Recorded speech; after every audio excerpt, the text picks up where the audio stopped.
Vamos orar e vamos dar então sequência ao nosso estudo. Ó Deus, nós te agradecemos nesta noite por essa preciosa oportunidade de estarmos mais uma vez estudando a Tua Palavra. As pessoas que aqui estão e aquelas que ainda chegarão estão sendo atraídas e movidas pelo desejo de conhecer as Escrituras. Fala conosco, Senhor, abre a nossa mente, expande o nosso entendimento, porque queremos crescer no conhecimento do Senhor. Em nome de Jesus, amém. Graças a Deus. Muito bem, eu sou o pastor Jefferson, para quem não conhece, e este é o curso Desvendando os livros de Daniel e do Apocalipse. Na semana passada, nós fizemos um rápido resumo do que são as teorias escatológicas. Falamos sobre amilenismo, pré-milenismo e pós-milenismo, né? 3 correntes. São digamos assim, o milênio é o divisor de águas dentro da escatologia. Então, você é um desses 3. Ou você é amilenista, que não acredita que haverá um milênio, ou você é pós-milenista, que acredita que nós já estamos no milênio e Jesus volta no final dele, ou você é pré-milenista, que acredita que o milênio ainda não chegou, ele está por chegar, ele é um milênio literal e que a igreja será arrebatada antes. Ou Jesus voltará antes, melhor dizendo. Dentro do pré-milenismo, tem 3 correntes. Pré-tribulacionismo, os que acreditam que a igreja vai ser arrebatada antes da grande tribulação. Tem os midi-tribulacionistas ou mesotribulacionistas, que são os que acreditam que a igreja vai passar pela metade da grande tribulação e é tirada na metade. E tem os pós-tribulacionistas, é aqueles que querem sofrer. Eles querem ficar para a grande tribulação porque acham que Jesus só volta no final. Bom, eu como seu professor tenho que definir a minha posição. Eu sou pré-milenista, pré-tribulacionista. Eu acredito que o milênio é literal e eu acredito que Jesus arrebata a igreja antes da grande tribulação e volta com a igreja no final da grande tribulação. Acredito que a gente vai poder falar um pouco mais disso durante o curso, né? Mas a intenção aqui é só dar para você esses fundamentos para você se situar quando nós começarmos a falar dos 2 livros que queremos estudar. Lembrando que o objetivo desse curso não é necessariamente entrar em todos os detalhes da escatologia. O objetivo desse curso é ensinar você como ler, estudar, pesquisar e ensinar esses 2 livros. Primeiramente, você tem que entendê-los. Em segundo lugar, aprender a pesquisá-los. Em terceiro lugar, ensiná-los, se for preciso. A hora que você encontrar alguém aí em dúvida de alguma coisa nos livros de Daniel e do Apocalipse, você pode dizer, se preocupa não que eu posso te ajudar, né? Porque você foi informado a respeito. Eu já tenho algumas décadas já de estudo e pesquisa nesses 2 livros. Na verdade, eu comecei, uma das coisas que me despertou para o ministério foi uma aula na escola dominical, na minha igreja, quando eu tinha mais ou menos em torno de 12 anos de idade. Nós tivemos uma aula de escatologia, numa escola dominical mesmo, escolinha dominical. E nós tivemos uma aula de escatologia sobre a volta de Jesus, e essa aula foi dada pela esposa do meu pastor na época, pastora Luísio Laurindo da Silva. Eu acho que eu tinha menos de 12, uns 10 para 11 anos por aí. E eu lembro dessa aula até hoje, que aquilo me encantou quando ela deu aquela aula, e eu quis conhecer um pouco mais. Pode passar, pastora? A senhora pode até pular, que a senhora não sai nessa filmagem. Então, eu fiquei encantado com aquela aula e dali para frente eu comecei então a querer conhecer um pouco mais. E eu acredito que foi ali que nasceu esse amor, essa paixão que eu tenho por esse tipo de ensino das Escrituras. Hoje nós vamos analisar a estrutura do livro de Daniel. Talvez ainda não entremos no texto, então não se apavore, porque ainda tem 6 semanas para frente, né? Para nós estudarmos os 2 livros. Então nós vamos devagar, porque realmente eu preciso que você entenda. Você veio ao curso por causa da propaganda do curso. Então é minha responsabilidade fazer com que você saia desse curso realmente entendendo esses dois livros. Quem está comigo, diga amém, Jesus. Amém. Muito bem. Então, se você abrir comigo na sua apostila, na página... Ela só é numerada da 1 para frente, mas na página que diz o tempo dos profetas literários. Nós vamos começar por aqui. O tempo dos profetas literários.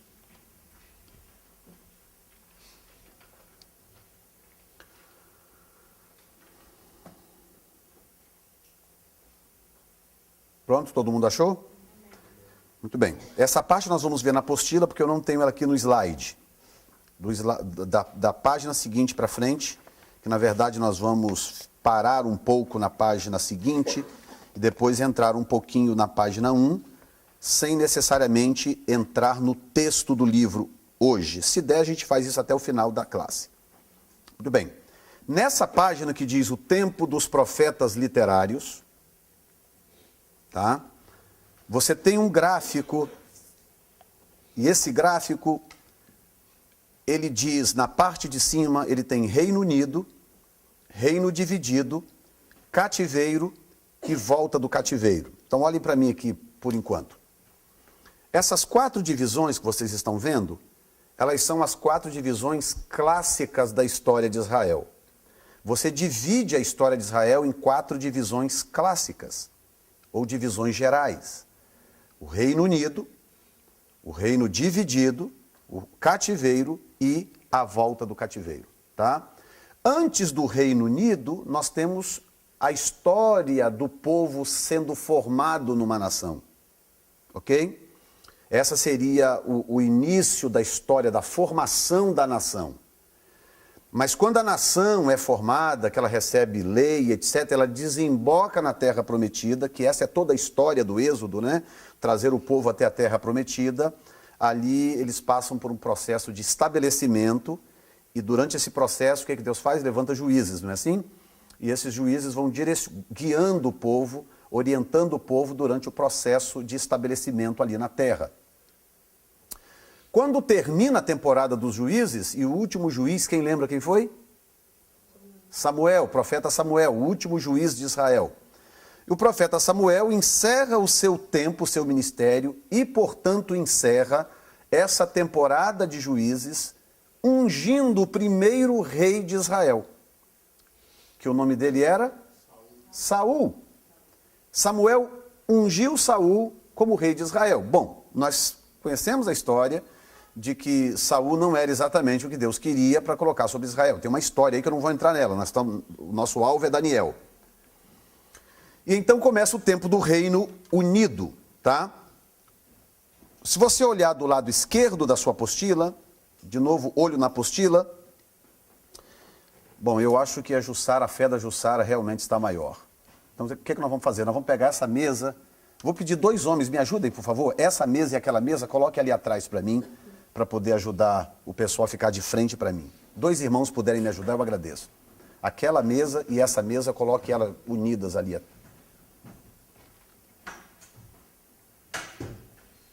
Que aí vocês não ficam de lado, né?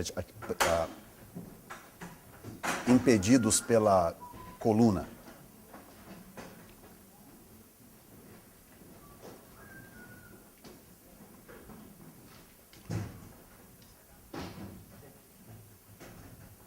Pronto.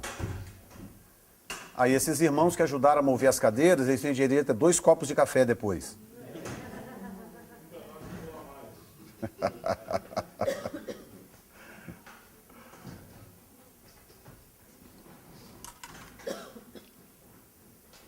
Pronto, gente? Então vamos voltar para a apostila? Do lado esquerdo da sua apostila tem o Reino Unido. E no Reino Unido tem 3 nomes. Você pode ler comigo? Saul, Davi, Salomão. Então, no Reino Unido, Israel teve quantos reis? 3 reis. Saul, Davi e Salomão. No reinado de Salomão, acontece a divisão do reino. E a divisão do reino traz algumas peculiaridades, logicamente. Eram dois reinos agora, o reino de Israel e o reino de Judá. E cada reino tinha ou teve a sua linhagem real, não é? Uma a partir de Roboão, que era filho de Salomão, portanto em Judá, e outra linhagem a partir de Jeroboão, que foi servo de Salomão e que herdou as 10 tribos e formou a sua própria linhagem real. Tá? Bom, durante esse reino dividido, nós temos aí o nome de profetas: Joel, Obadias, Jonas, Amós, Oséias, Isaías e Miqueias. Eles não estão necessariamente subdivididos, porque tem alguma interrogação aí, que realmente não se sabe aonde que esse profeta profetizou. Mas também não vamos entrar nesse assunto, senão a gente desvia. Tá? No cativeiro, ou sob o cativeiro, nós temos o nome dos profetas que profetizaram enquanto Israel esteve cativo. Então nós temos, são 2 cativeiros, o cativeiro assírio e o cativeiro babilônico. Tá? E nós tivemos Sonfonias, Naum, Abacuque, Jeremias, Daniel e Ezequiel. Bom, o que nos interessa é Daniel, então nós vamos deixar os outros de lado, né? Porque aí seria um outro curso sobre os profetas maiores e menores, né?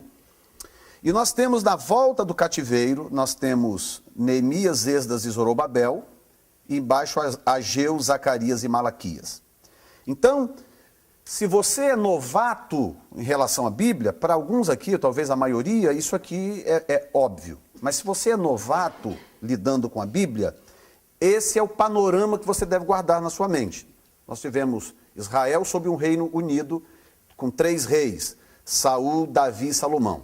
E alguns profetas profetizando ali também, mas como eles não escreveram livros, então eles não são classificados, né, dentro desta classificação literária de profetas maiores e menores. Ok? E aí no reino dividido, nós temos os profetas que aqui estão citados do lado da esquerda para a direita, a segunda coluna, e sob o cativeiro babilônico, quando eles são, quer dizer, assírio e babilônico, quando eles são levados, então Deus levanta esses profetas, dentre eles Daniel. Então Daniel estava cativo na Babilônia e ele profetizou contemporaneamente junto com Jeremias e Ezequiel. Agora veja bem, Daniel pegou o fim do ministério de Jeremias e foi contemporâneo ativo de Ezequiel. A razão do porquê Ezequiel não é citado no livro de Daniel é até um questionamento que se faz, etc. Mas o que acredita é que eles estavam em províncias completamente separadas e que, portanto, estavam vivendo experiências diferentes e Deus tinha um foco tão claro para o livro de Daniel, que era trazer as revelações que aqui estão, que não dava realmente para ficar gastando tempo com preliminares no livro, entendeu? Então, mas eles foram contemporâneos, ok? Então nós vamos focar nisso agora. Passa mais uma página.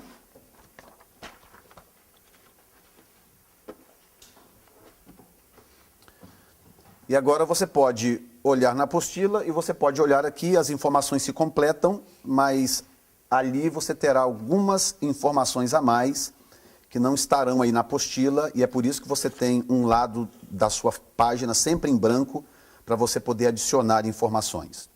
Ok? Bom, primeiro na apostila, nós temos os eventos do livro de Daniel agora, que está dividido classicamente, e eu vou explicar por que classicamente, que eu vou depois te apresentar uma visão profética dentro dos fatos históricos. Mas o que acontece é que o livro de Daniel, ele é classicamente dividido em 2 categorias. Bom, ele é classificado, preste atenção, o livro de Daniel é classificado como profético. A Bíblia está dividida em classificações literárias, né? Livros históricos são aqueles cuja a maior parte do seu conteúdo é história contada. Livros poéticos, como é o caso de Jó, o caso de Salmos, Provérbios, Cantares e Eclesiastes, são livros poéticos. Tem os livros proféticos, que são Isaías, Jeremias, Lamentações de Jeremias, Ezequiel, Daniel e os outros 12 profetas menores, né, que termina lá em Malaquias. Então essas são as classificações E a lei, começa na verdade com a lei, com o Pentateuco e por aí vai. Então Daniel, o livro de Daniel é classificado como livro profético. Por quê? Porque a maior parte do seu conteúdo é profética. Agora, dentro do livro tem uma subdivisão. E esse livro está subdividido entre os 6 primeiros capítulos, está aqui na sua apostila, na parte superior, são tidos como o lado histórico, ou os eventos históricos do livro. E do 7º ao 12º é tida como a porção profética ou apocalíptica do livro. Essa é a divisão clássica do livro. Porém, quando você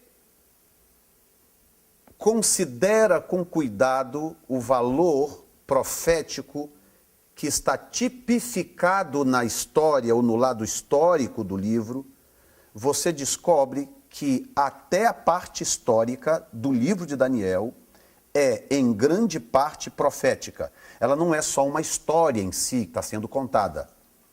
Tipificada naquela história, ou em forma de analogias e até de paralelos, porque nós vamos mostrar com o livro do Apocalipse coisas que estão acontecendo no lado histórico do livro de Daniel, que quando você traça um paralelo com o Apocalipse, você percebe claramente que Deus codificou informações proféticas naquela história.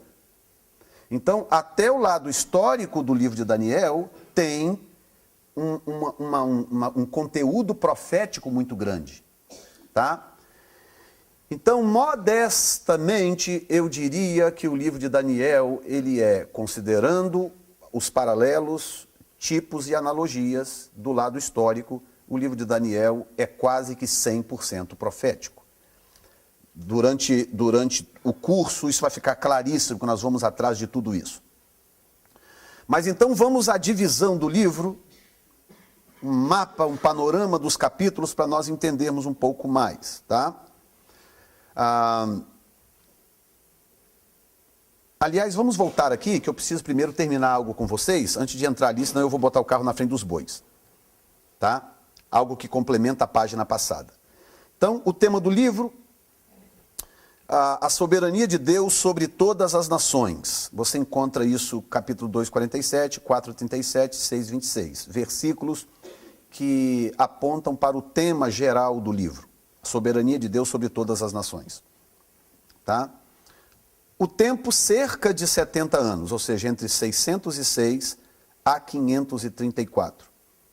Período mais ou menos de 70 anos, porque Daniel é levado para o cativeiro e ele fica até o final, quando então sai a ordem para restaurar a cidade. O autor é Daniel, nome que significa Deus é meu juiz. Ele serviu a 6 governadores babilônicos e a 2 persas durante um período de 70 anos. Sua maior distinção em cargos governamentais, na qualidade de primeiro-ministro, se deu durante os reinados de Nabucodonosor, Belsazar e Dario I. Tá? Isso faz parte do pano de fundo do livro. Muito bem. O livro em si foi escrito por volta do ano 535 a.C. Um livro de revelações, assim como o livro do Apocalipse. Foi escrito no cativeiro de Judá, em Babilônia, assim como o Apocalipse foi escrito no cativeiro na ilha de Patmos, na Grécia. Começaram os paralelos. Tá? Então você percebe, os 2 livros são livros de visões e revelações.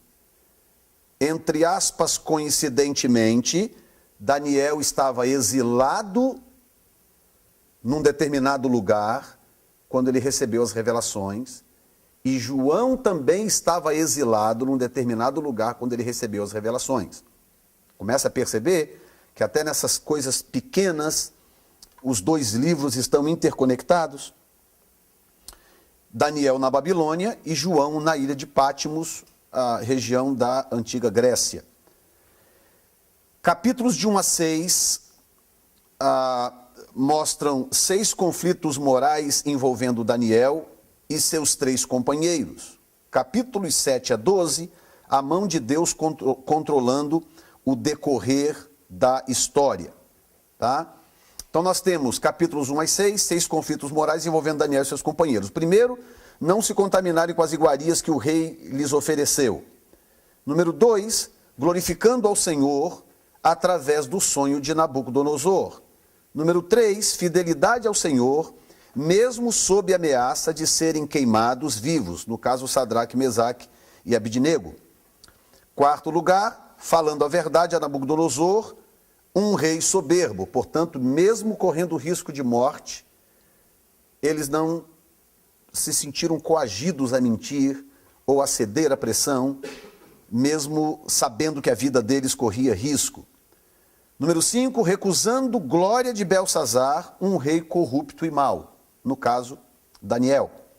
E sexto lugar, adoração de Daniel só a Deus, mesmo sob ameaça de ser lançado vivo aos leões pelos ministros invejosos. Então você vê, esses 6 conflitos morais pelos quais passaram esses 4 homens, Daniel, Misael, Ananias e Azarias, e os 3 últimos são Sadraque, Mesaque e Abidnego, né? Tiveram seus nomes trocados, assim como Daniel também, já mostra a fortaleza, a convicção de fé que esses homens tinham, a ponto de, quando a sua fé, a sua convicção foi confrontada com o risco de morrer, eles sustentaram a convicção até o final. Então eles não adaptaram, não fizeram de conta, talvez, não sei, quem sabe, eu vou ceder porque, né, quem sabe esse é um livramento de Deus, né, coisas assim. Agora mesmo, não sei quem está acompanhando essa moça grávida, né, no Sudão, né, que foi condenada à morte por ser cristã. E ela recebeu a oportunidade de negar a Cristo. Deram a ela: se você negar o cristianismo e voltar para o Islã, nós poupamos a sua vida. E ela, com tudo isso, ela disse: não, eu não posso jamais fazer isto. Eu conheci o Senhor, Jesus transformou a minha vida, Ele é o Salvador, Ele é o Filho de Deus, e eu não posso negar.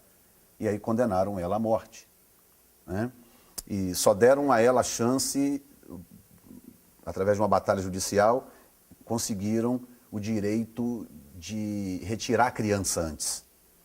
Mas ela vai ser executada, ao que tudo indica.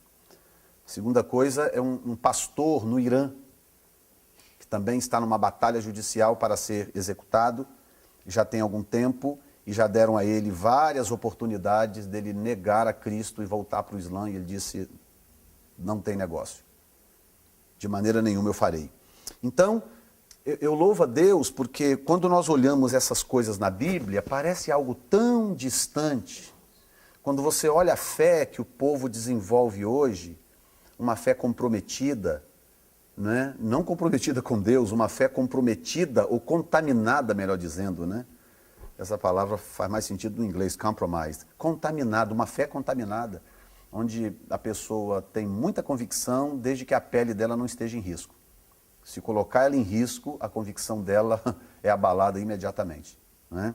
Então, nós vemos nos dias de hoje situações como esta que mostram que a fé cristã ainda pode ser a mesma do Velho Testamento e do início da igreja do Novo Testamento. É possível.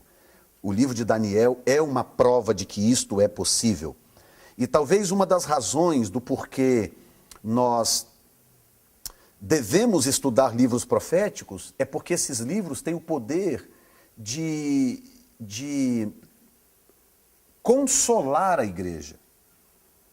Paulo diz isso aos Tessalonicenses, 1 Tessalonicenses 4, 16 ao 18, no verso 18 ele diz: consolai-vos uns aos outros com estas palavras.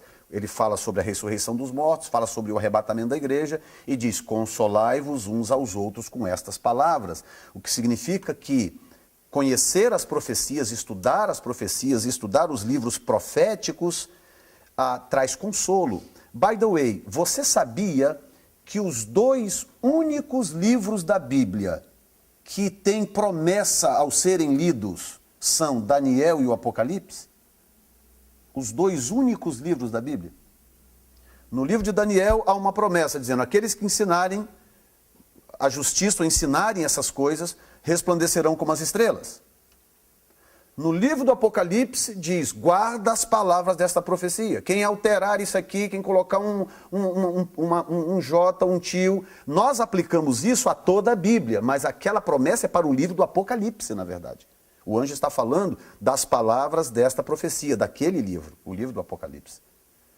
Então, os dois únicos livros da Bíblia, que quando você lê, tem uma promessa neles para o fato de você ler, estudar e pesquisar aqueles dois livros, são Daniel e o Apocalipse. É claro que é uma bênção estudar a Bíblia toda, a Bíblia é a Bíblia, não é verdade? Quando você estuda a Bíblia, você é abençoado. Existe uma promessa maior, não é, em si para se estudar a palavra. Mas eu estou citando individualmente os livros da Bíblia. Os dois únicos são Daniel e o Apocalipse. E, por incrível que pareça, são os livros que nós mais evitamos. Mas a culpa não é sua, você que está sentado aqui na cadeira. A culpa não é sua. A culpa é dos líderes. E não estou falando dos líderes de hoje também, apenas. Estou falando de uma geração de líderes que gradativamente veio perdendo interesse por esse assunto, veio desprezando o potencial desse assunto, porque a igreja foi se secularizando. Então nós passamos a sofrer uma pressão. Hoje, se você quiser encher um culto, o que você tem que fazer? Você tem que fazer uma campanha, não é verdade? E tem que ser algum tipo de campanha que ofereça alguma coisa para as pessoas. Campanha da Casa Nova, campanha do Green Car, campanha do carro novo, campanha da legalização, campanha de não sei o que lá, campanha disso, campanha daquilo. É isso que traz as pessoas para a igreja. Então, as pessoas hoje vêm para a igreja interessadas em ganhar alguma coisa. Entendeu? Então, isso acabou resultando num tipo de pressão sobre a liderança, que se sente obrigada a encher a igreja. Não é verdade? E aí foi gerando cada vez mais gerações de líderes desinteressadas em estudar profecias, em trazer ao conhecimento do povo a profecia, porque o que gera, na verdade, temor no coração do povo para se preparar para a volta de Jesus é conhecer as profecias. À medida que você vai conhecendo as profecias, você vai olhando para o cenário mundial e você vê a situação que nós estamos vivendo, então você passa a ter mais temor de Deus e desejar a buscar mais a Deus e etc. E acaba acontecendo o que Paulo disse: nós nos consolamos. Porque quando você olha para a situação mundial, essa situação que você vê hoje, o caos que está, toda vez que eu vejo uma reportagem sobre o Brasil, me dá vontade de chorar. Aí eu olho para isto e não tem esperança. Qual é a esperança que eu tenho quando eu olho para tudo isso? A única esperança que eu posso ter quando eu olho para tudo isto é lembrar que, apesar de tudo isto, Jesus está voltando. E que Jesus vai botar ordem em toda essa bagunça, porque ele vai estabelecer o seu reinado milenar, e então o mundo vai ganhar uma outra cara, porque o mundo vai experimentar o que é de fato um governo com equidade e com justiça. Quem está entendendo? Então, essa chama arde no meu coração, por quê? Porque é uma forma de eu deixar um legado também para a próxima geração de líderes. Quem sabe nós vamos ter uma nova geração que incluirá no cardápio mensal, bimensal ou trimestral da igreja uma mensagem sobre a volta de Jesus, uma mensagem sobre o arrebatamento, uma mensagem sobre a ressurreição de mortos, para manter o povo focado de que, por melhor que seja a vida aqui, ou por pior que seja a vida aqui, ainda assim ela é passageira, e que nós estamos indo para um destino onde a vida será eterna. Portanto, se for perdição, será eterna. E se for salvação, será eterna. E eu dou glória a Deus, porque no nosso caso será salvação. Amém? Muito bem. Do capítulo 7 ao 12, nós temos a mão de Deus controlando a história. O que acontece quando você vê profecias como as que estão no livro de Daniel, cumpridas perfeitamente ao longo de centenas de anos, com riqueza de detalhes? O que acontece no coração de uma pessoa quando ela vai estudando esses livros e ela começa a ver que Deus sabe, conhece a história 100%, centenas, milhares de anos antes dela acontecer. Deus conhece a história. Deus virou para Abraão, antes dele ter Isaac, e disse assim: a tua descendência será escrava no Egito. 430 anos antes. Então a escravidão de Israel no Egito não foi um acidente. Não é que Deus perdeu o controle, e agora, como é que eu vou fazer? Tem que tirar esse povo do Egito. Não. Deus já sabia 430 anos antes, fazia parte do projeto, fazia parte do plano de Deus. A mesma coisa com Daniel, as profecias são todas interpretadas com riqueza de detalhes. Portanto, Deus sabia o que estava fazendo. Nesse gráfico que você vê aí, nós temos, digamos assim, o fundamento da escatologia bíblica. Ok? No capítulo 2, que é tido como histórico, mas que já tem uma visão, nós temos a visão de uma estátua. Na visão dessa estátua, ele vê uma estátua gigantesca com cabeça de ouro, peito de prata, os lombos de bronze, as pernas de ferro e os pés em parte de ferro e em parte de barro. Quando esta visão entra no cenário do livro, todo escatólogo compreende que o fundamento da escatologia é lançada ali no capítulo 2 de Daniel. O fundamento da escatologia. Todo o restante da escatologia será edificada sobre esse fundamento. Inclusive o que está antes. Tem coisa antes de Daniel, que quando você busca a tipologia, porque a Bíblia explica-se a si mesma, você percebe que ela se repousa sobre esse fundamento que é lançado no capítulo 2. Por quê? Porque Daniel introduz as nações com as quais Israel interagiu, e essas nações exerceram de alguma forma domínio ou influência sobre a nação de Israel. E agora a história vai ser escrita até o fim, tendo esses reinos que são citados ao longo da história interagindo como fundamento. Então eles vão de alguma forma contribuir para o que vai acontecer depois. Então na interpretação da estátua, Daniel diz que a cabeça de ouro é a Babilônia. Nós temos dois reinos antes, que é o assírio e o egípcio. Mas eles não são citados aqui. A razão do porquê eles não são citados é porque a visão começa na Babilônia, porque na Babilônia está acontecendo o cativeiro.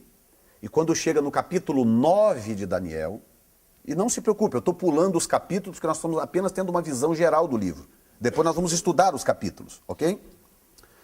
Quando chega no capítulo 9 de Daniel, então vem uma profecia que mostra que a contagem divina é a partir do cativeiro. Na verdade, Deus usa até o final do cativeiro para começar uma contagem de 70 semanas que redundará na purificação de Israel, para o selo da profecia e para a restauração do povo de Israel, da nação de Israel.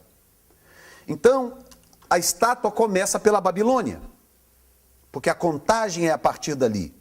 Então a cabeça de ouro é a Babilônia, o peito de prata era um reino na época unido, que era a Média e a Pérsia. Depois a Média desapareceu, a Pérsia acabou engolindo a Média e ficou apenas a Pérsia. Hoje nós só temos ali o Irã, que é o remanescente da Pérsia. Acredita-se que os curdos tenham algum tipo de descendência dos antigos medos, né? Há quem acredite nisso, mas não sei se é possível provar. Mas o peito de prata, que by the way, os braços estão no peito, e essa tipologia é muito perfeita exatamente por isto. A cabeça de ouro é a Babilônia, então a Babilônia é mais valiosa. A Babilônia teve muito ouro, né? e era o império dominante na época da visão. Aí desce para o peito, que são dois braços, portanto, Média e Pérsia, que formava um reino. Era o peito de prata. Depois vinham os lombos de bronze, né? A cintura de bronze, que era a Grécia que viria depois. E aí quando chega nas pernas de novo, nós temos o Império Romano, que também se subdividiria em duas vertentes. E quando chega lá nos pés, nós temos uma mistura de ferro com barro. E na interpretação de Daniel, ele diz claramente, assim, isso tem a ver com uma tentativa de unir duas forças imperiais, ele diz, através do casamento, ele usa a expressão casamento, mas que assim como o barro não pode se misturar com o ferro, também será impossível que essa mistura aconteça de forma plena. Mais à frente eu te darei a interpretação do que isso significa, porque por enquanto estamos apenas tendo uma visão panorâmica do livro. Então aqui vem os grandes impérios. Aí você pode observar que em Apocalipse 17, 9, 10, tem uma correlação com Daniel 7. Porque esses reinos são citados de novo em Apocalipse. Ok? Então, reinos que não chegaram a conquistar Jerusalém. Egito e Assíria. Quantos sabem a diferença entre Síria com S e Assíria com A? Quantos sabem a diferença? Então vou explicar a diferença.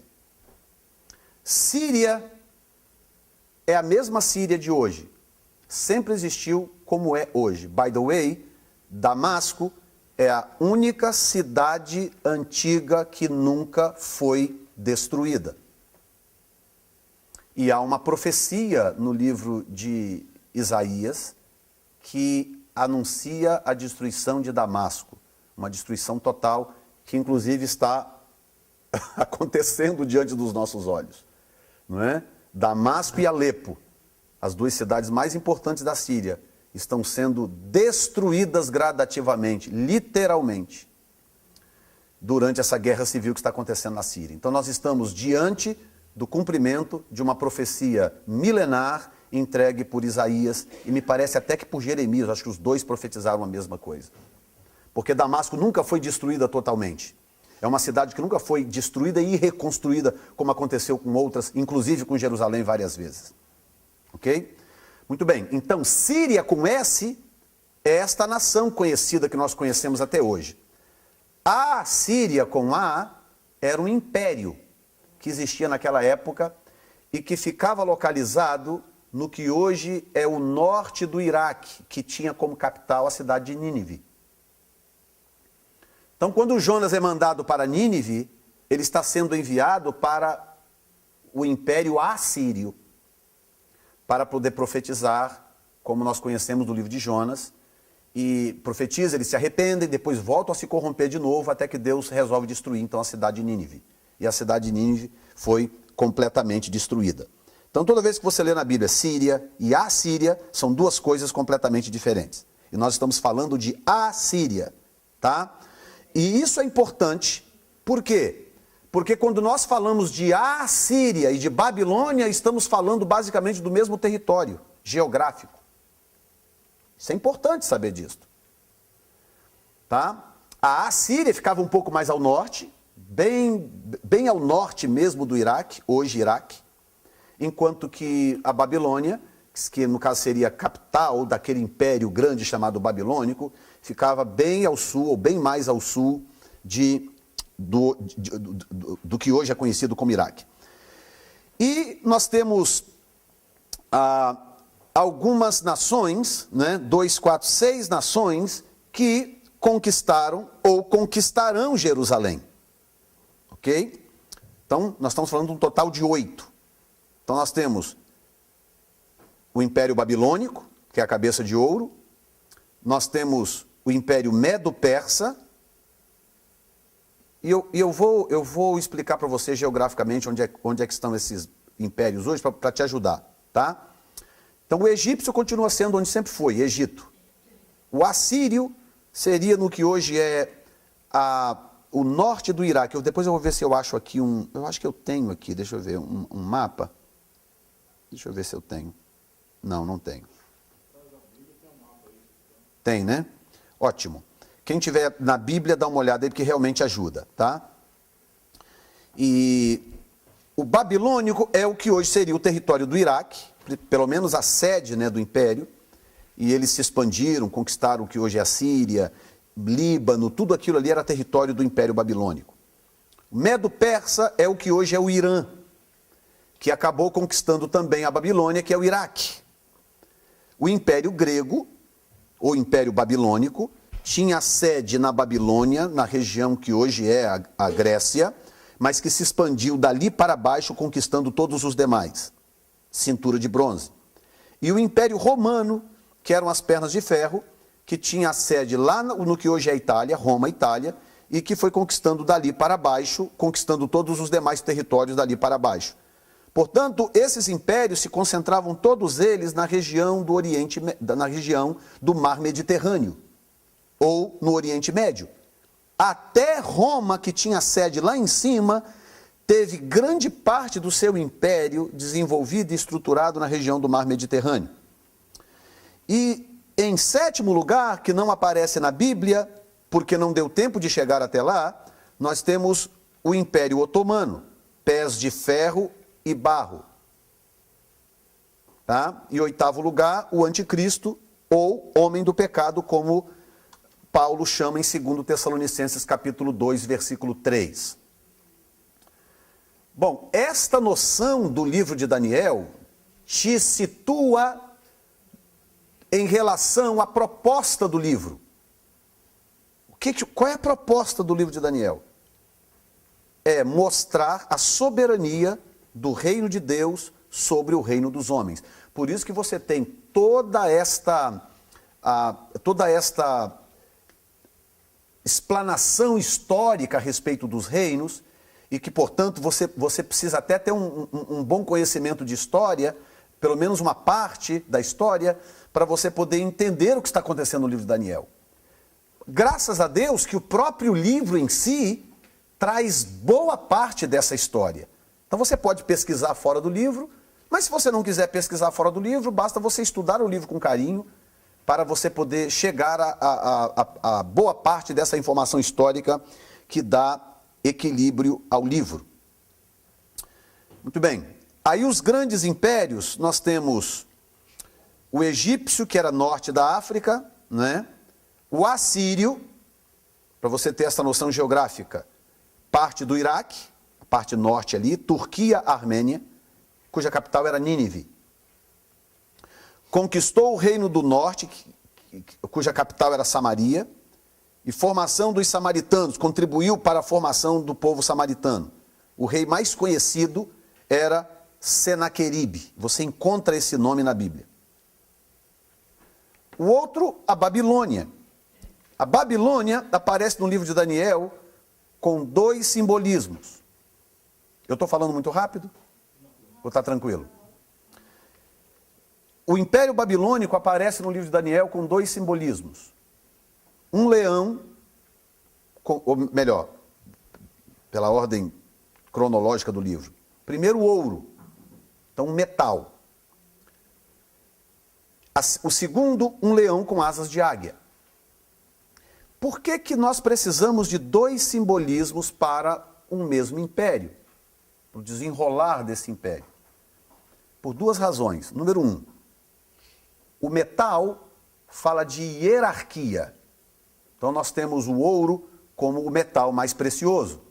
Então, ao introduzir o metal, ou metais, como símbolos dessas nações, Deus estava mostrando a ideia de hierarquia dominante e hierarquia espiritual, porque isso também é importante. Mais na frente, nós vamos entender a função dos principados dessas nações. Como que esses principados estão atuando hoje, por exemplo? Existe um fator hierárquico. Tanto que em Apocalipse, capítulo 17, qual é o espírito que corrompe a terra?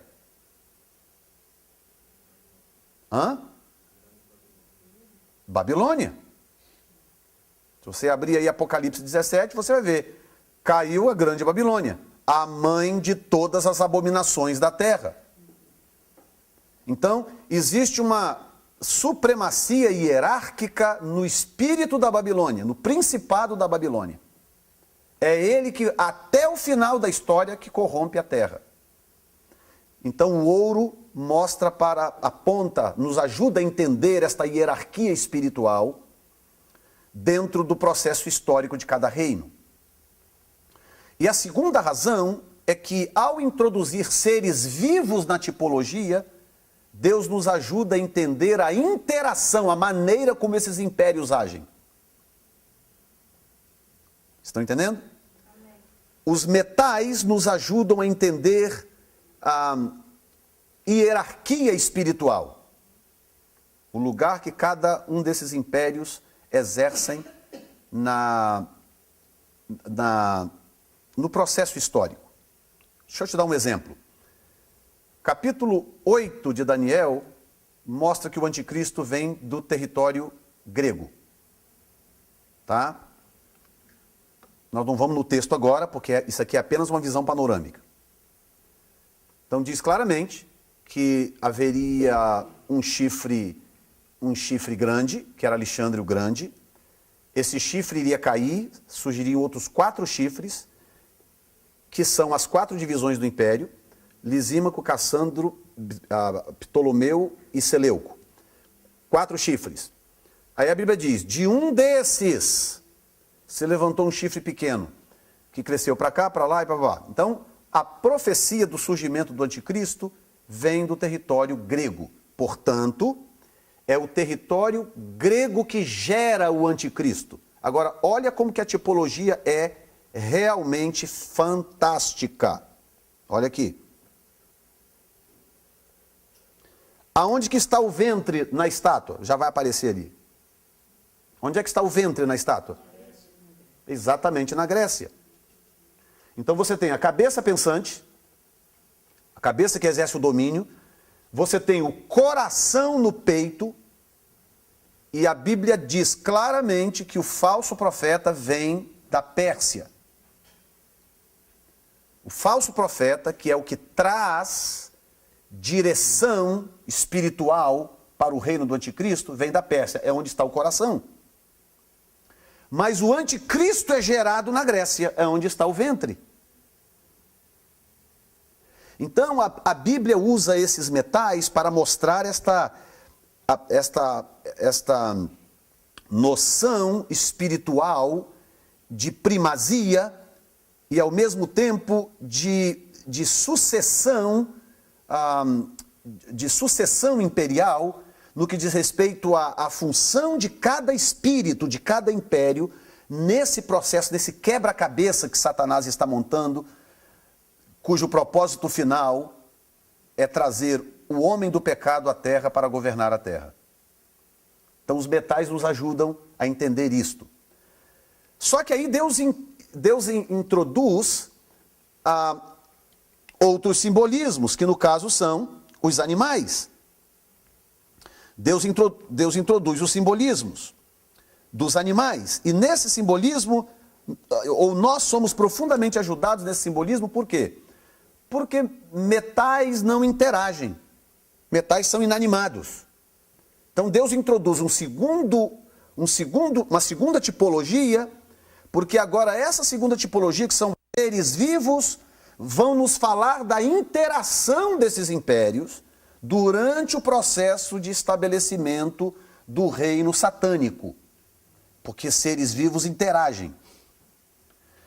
Em segundo lugar, seres vivos têm características, têm perfil que facilitam na interpretação de ações, atitudes.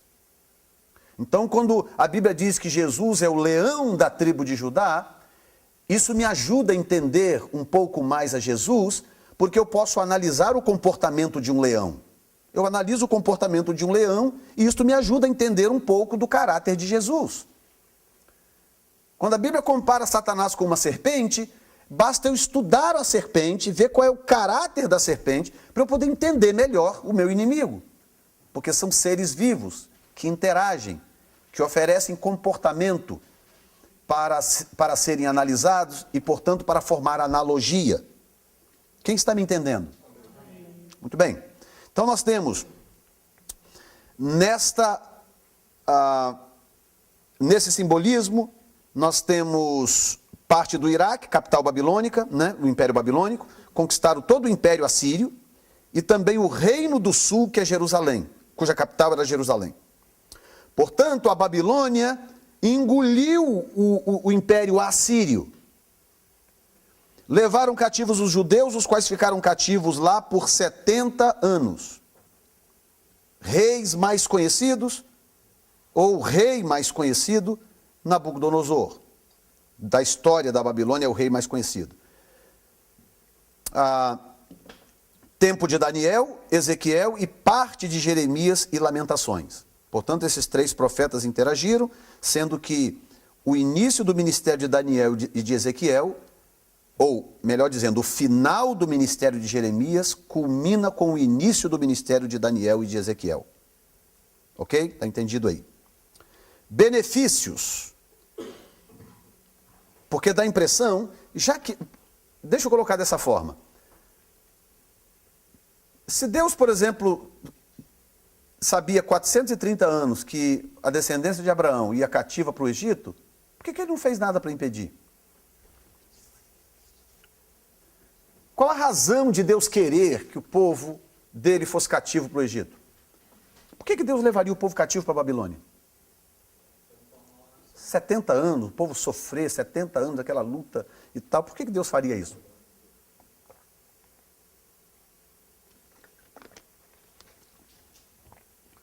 A do Egito, a explicação dele resolve. O Egito era a nação mais poderosa, era o povo mais desenvolvido da época. Então, ao levar aquele grupo para lá, Deus estava colocando eles dentro de um útero para saírem de lá formados. E apesar de terem sido escravos, eles não foram escravos da noite para o dia, eles operaram muito tempo livres lá, eles habitaram na melhor terra do Egito, a parte mais fértil do Egito, que era a terra de Gósen. Eles habitaram lá, portanto viveram livres, interagiram com o rei e tal, e aprenderam muita coisa.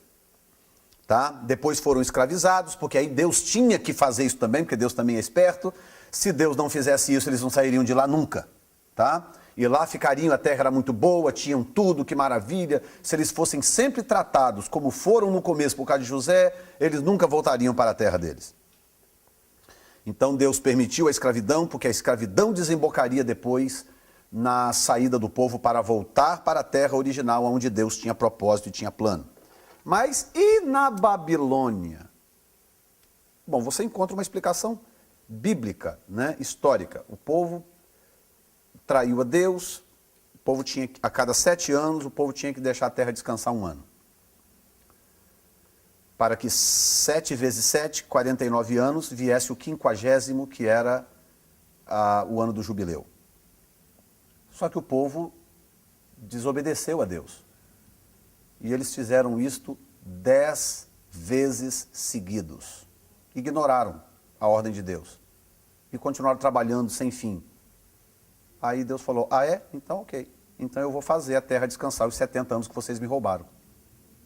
E Deus então levou o povo cativo para a terra ficar descansando os 70 anos que eles estavam devendo. Mas essa é uma explicação simplória. A Bíblia dá essa explicação, né? Nós encontramos esse fato na Bíblia como uma situação moral e histórica. Mas nós temos alguns benefícios nisso. Purificação da idolatria. Tipo assim, caiu a ficha. Né?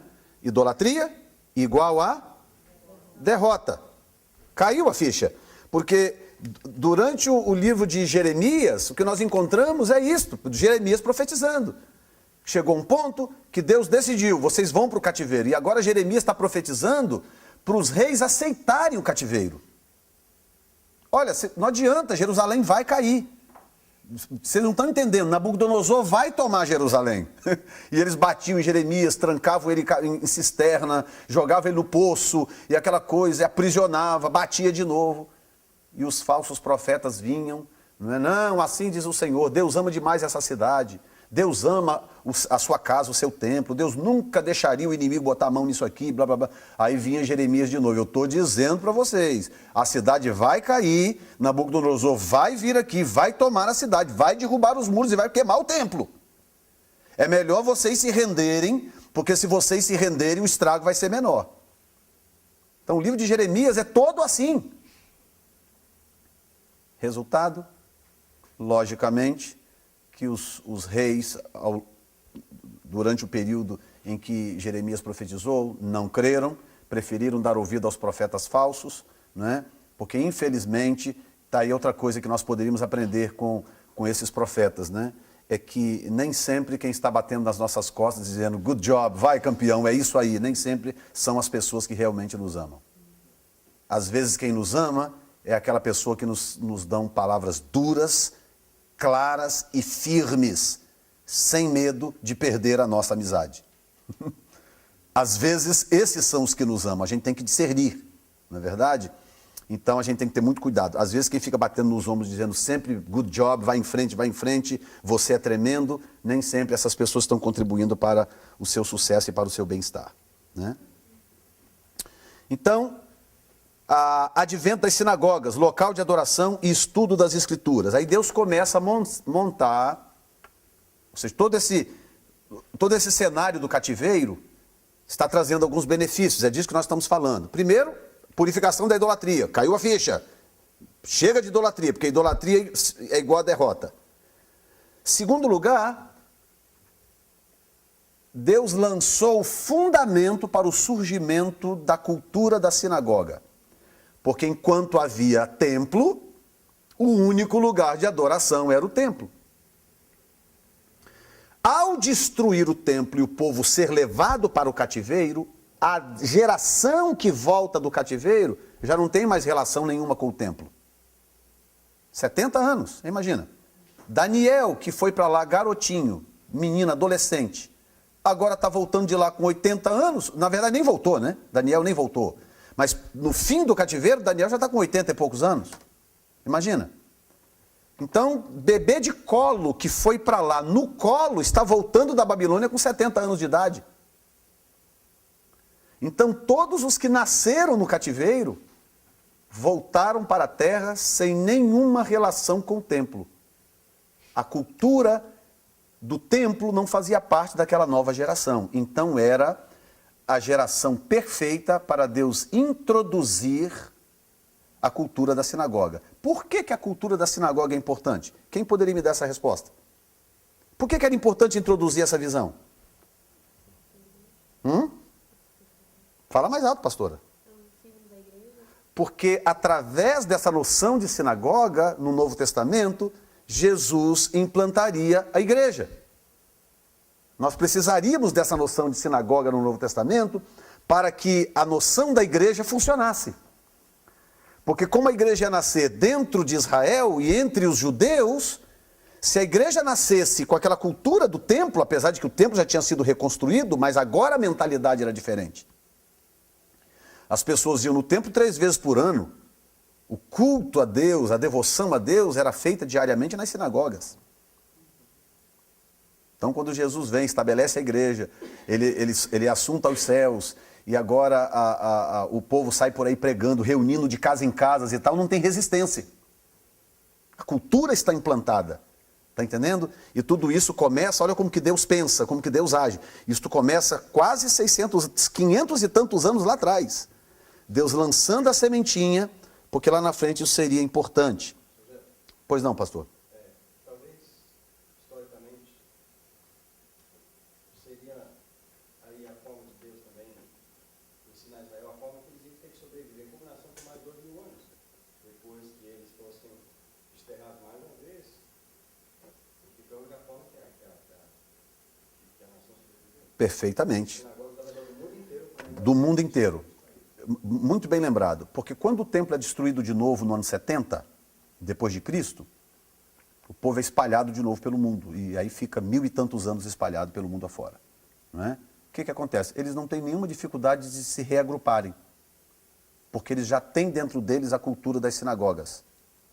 Então, tanto que você anda aí pelos Estados Unidos, você encontra sinagogas em todo lugar, é ou não é? É ou não é?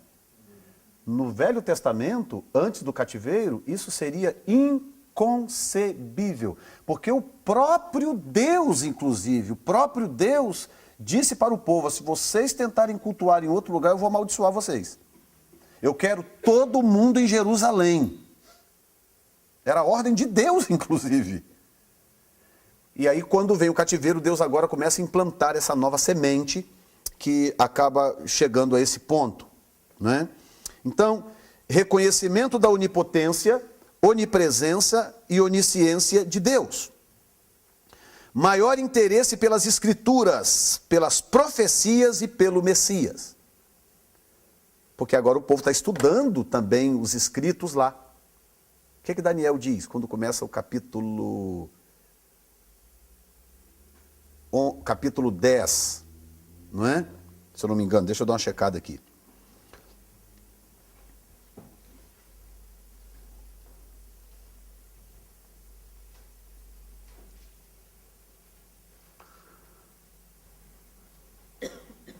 Daniel, creio que 10.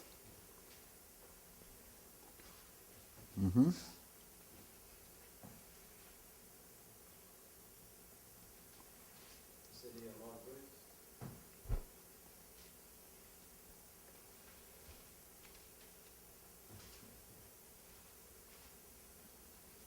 Exato. Exato, obrigado, pastor. Capítulo 9, versículos 1 e 2, exatamente, é quando ele cita Jeremias.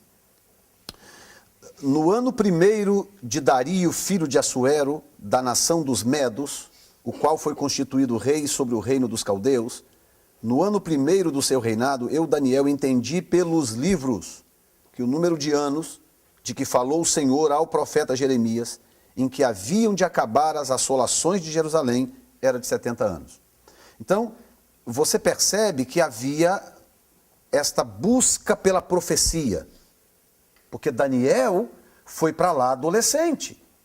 Então essa chama de Daniel foi crescendo lá, à medida que ele começou a buscar Deus, ele fez o propósito de não se contaminar, e ele começou a buscar Deus no cativeiro. Portanto, toda a história, todo o relacionamento de Deus, de Daniel com Deus, se desenvolveu no cativeiro. Ele cresceu espiritualmente no cativeiro. Então, o conhecimento que ele tinha das profecias, ou pelo menos em grande parte, ele adquiriu no cativeiro. E ele ouviu Jeremias profetizar ao vivo. Ele estava lá, inclusive Daniel fazia parte da corte, ele fazia parte dos nobres, então ele ouviu Jeremias profetizar, mas ele lia e estudava também. Maior interesse pelas escrituras, pelas profecias e pelo Messias. Aí vem os medo-persas, simbolizados pela prata e por um urso, parte do Irã, capital Babilônia, porque eles conquistam o Império Babilônico e usam a Babilônia como capital para o seu próprio império. Depois dos 70 anos de cativeiro, Ciro permitiu o retorno dos judeus a Jerusalém, que acontece em pelo menos 3 etapas, sob Zorobabel, sob Esdras e sob Neemias. Né? Então nós temos parte dessa história nos livros de Esdras e Neemias.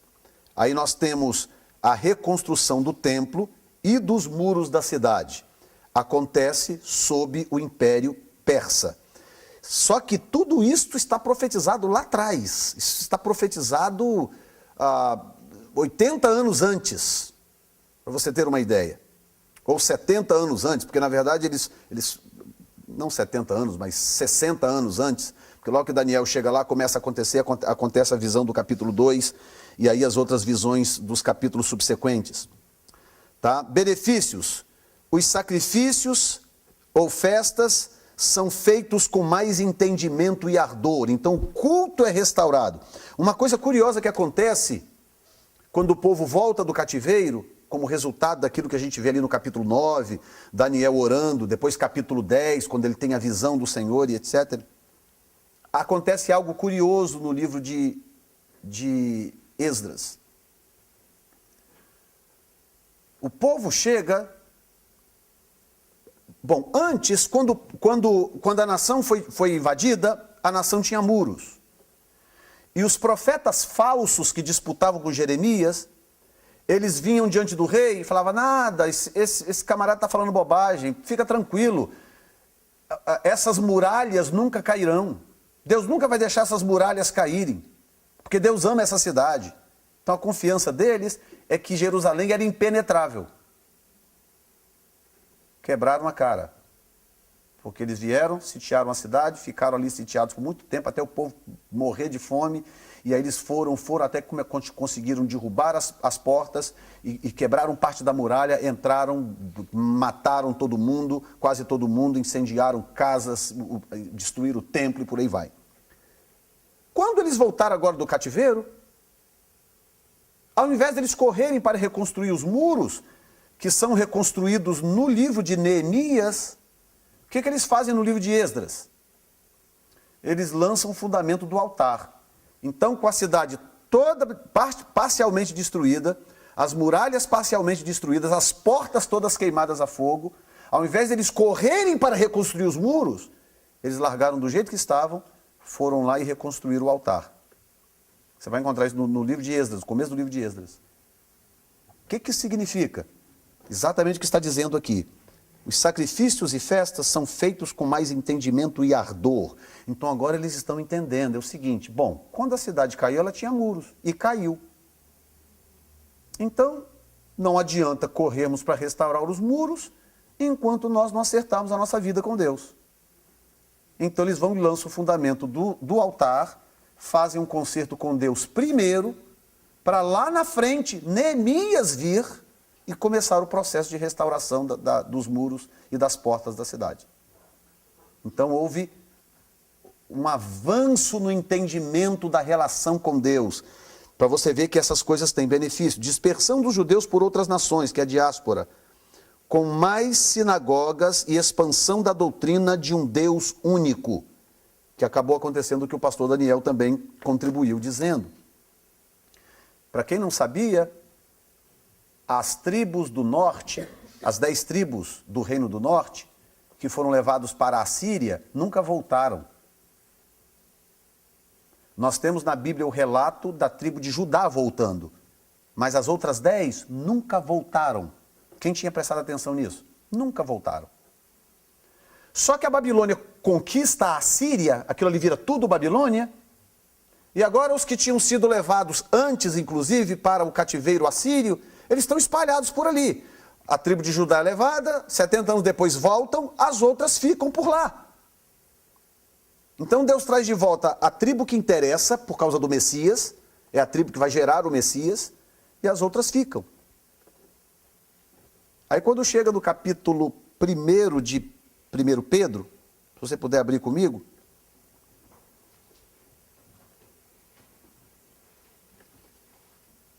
Primeiro Pedro, o início do capítulo.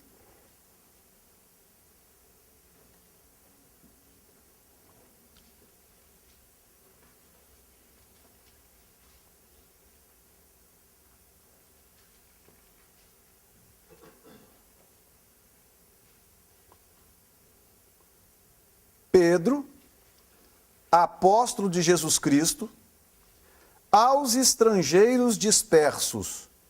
Vai contando aí. No Ponto, Galácia, Capadócia, Ásia, Bitínia, eleitos segundo a presciência de Deus Pai, em santificação do Espírito, para a obediência e aspersão do sangue de Jesus Cristo. Graça e paz vos sejam multiplicadas. Ele cita 5 etnias aqui. Agora abre Atos 2.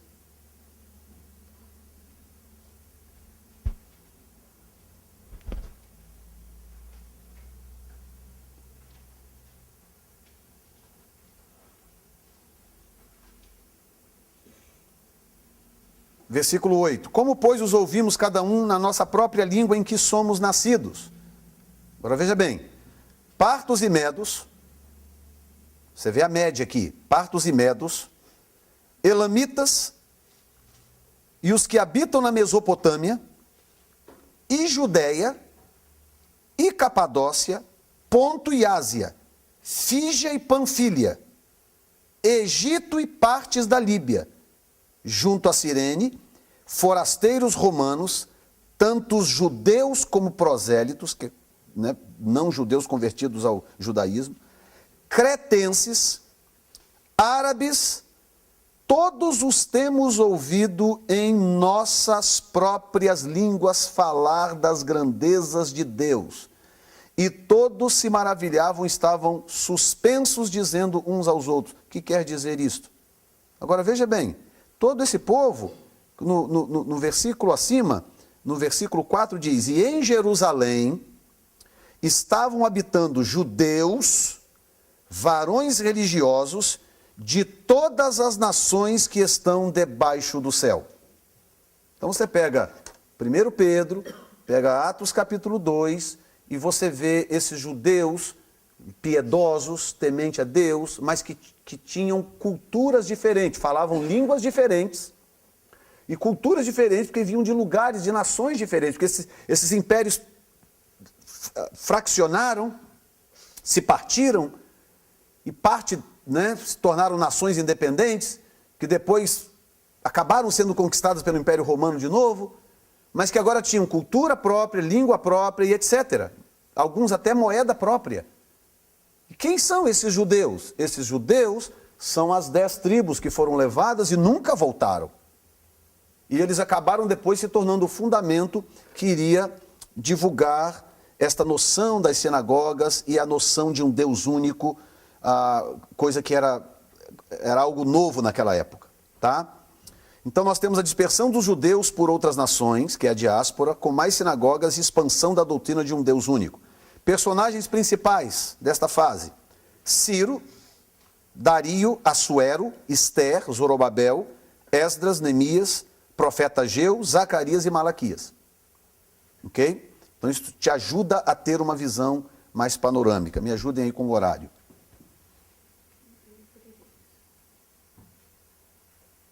8:52. Aí vem o grego, o Império Grego, simbolizado pelo bronze, como nós vimos ali. Essa região da cintura é onde está o ventre, é onde é gerada as coisas, tá? Curiosamente, eu não vou poder mostrar para você, logicamente, os detalhes, mas eu te digo com convicção, porque foi uma aula que eu dei uma vez numa escola bíblica. A única nação que está presente em todas as profecias tipológicas da Bíblia é a Grécia. As outras, ora estão, ora não, ora sim, ora não. Uma é tirada, a outra é posta. A única que se repete em todas é a Grécia. Então nós temos o bronze e o leopardo com asas. Território: Grécia, Macedônia, Turquia, Bulgária, Albânia. Período de silêncio profético. Durante o Império Grego, nós não temos voz profética, é o chamado período interbíblico. Personagens principais: Alexandre o Grande. Depois dele vem os 4 governadores que eu citei, que nós vamos falar sobre eles com mais detalhes à frente. Benefícios. Tem que ter um benefício, porque Deus tem um propósito em tudo. A língua, que é o grego popular, e uma cultura universal, facilitando a expansão do evangelho. Então, olha que coisa interessante. Deus lança a sementinha da sinagoga no cativeiro babilônico. O povo volta, Deus traz uma geração que não tem nenhuma cultura de templo, e essa geração vai se adaptar facilmente à noção das sinagogas. Além disso, tem as 10 tribos que nunca voltaram, estão espalhadas por aí, reunindo nas sinagogas em algum lugar. Quando chega agora no Império Grego, o Império vem, domina, e a língua desse império é uma língua fácil de assimilar, é uma língua rica, uma língua com traços universais. Então a língua pega, se espalha com facilidade, como o inglês hoje. Você fala inglês, você pode ir vai para o Japão, vai para onde você quiser, não precisa falar japonês. Você não precisa falar indiano. Você pode ir para onde você quiser se você fala inglês, porque a língua espalhou, é a língua universal. Então a gramática do grego era uma gramática para a realidade da época, uma gramática simples, uma gramática eclética, fácil de ser assimilada, então a língua se espalha. Então, essa língua vem como herança, já dentro ou em cima de algo que já está conquistado, que são as sinagogas, a cultura das sinagogas que já está estabelecida. E aí a cultura grega também, que ajuda muito, querendo ou não, porque a Grécia traz toda essa noção filosófica, ou o estímulo ao pensamento, o estímulo ao livre pensamento, que não traz benefício em si mesmo, mas que ajuda, por exemplo, no Novo Testamento, alguém como Paulo. Paulo era um livre pensador.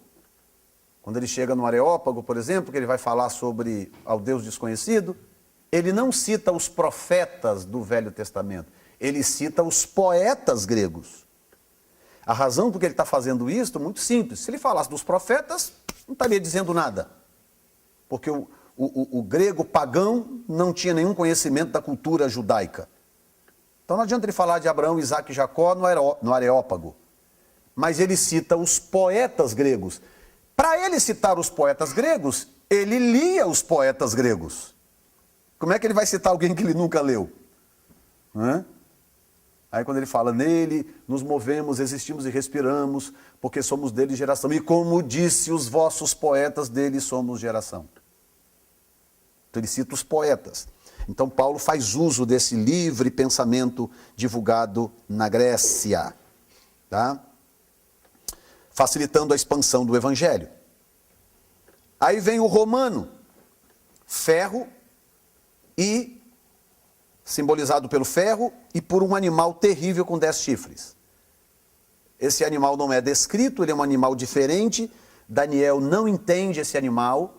João vem mais à frente, também não consegue entender esse animal, descreve esse animal como um animal terrível, porque ele tem características de todos os outros animais. Ele tem pés de urso, ele tem boca de leão, ele parece um leopardo, então ele tem características da Grécia, tá? Quando ele tem a visão, ele diz, ele é semelhante a um leopardo, portanto, o ventre continua sendo grego. Ele é semelhante a um leopardo, mas ele tem boca de leão, e os pés são de urso. Então é um animal estranho. Imagina você ver um leopardo, aí você olha um leopardo, quando você olha na cara dele, a boca é de um leão. Aí você olha para baixo, os pés são de urso. Então como é que eu descrevo esse animal? Não tem como descrever esse bicho. Então é um animal terrível que tinha 10 chifres, tá? Então, fala de Roma, dividia seus territórios em províncias. Dividiu-se em 2 impérios, o Oriente e o Ocidente. Personagens principais, os Césares, né? E Pilatos e Herodes. Aí, Gálatas, capítulo 4, versículo 4, chama esse período de plenitude dos tempos. Jesus e a salvação do homem, o tempo da graça e da igreja. Então, por que plenitude dos tempos? Porque todas essas sementes que Deus vem lançando ao longo do tempo, cultura da sinagoga, aí Deus espera um tempo, o quebrantamento do povo, reconhecimento do Senhor, fundamento do altar, toda essa noção que Deus vem trazendo, uma língua universal, uma cultura apropriada, tudo isso vem, desemboca no Império Romano. Então, quando o mundo estava maduro para receber o Messias, era exatamente quando Roma governava. Então, Paulo chama de plenitude dos tempos. É o momento exato, onde todas as sementes haviam germinado, estava no ponto exato, fértil para o Messias surgir e anunciar o surgimento do reino de Deus. Estão entendendo?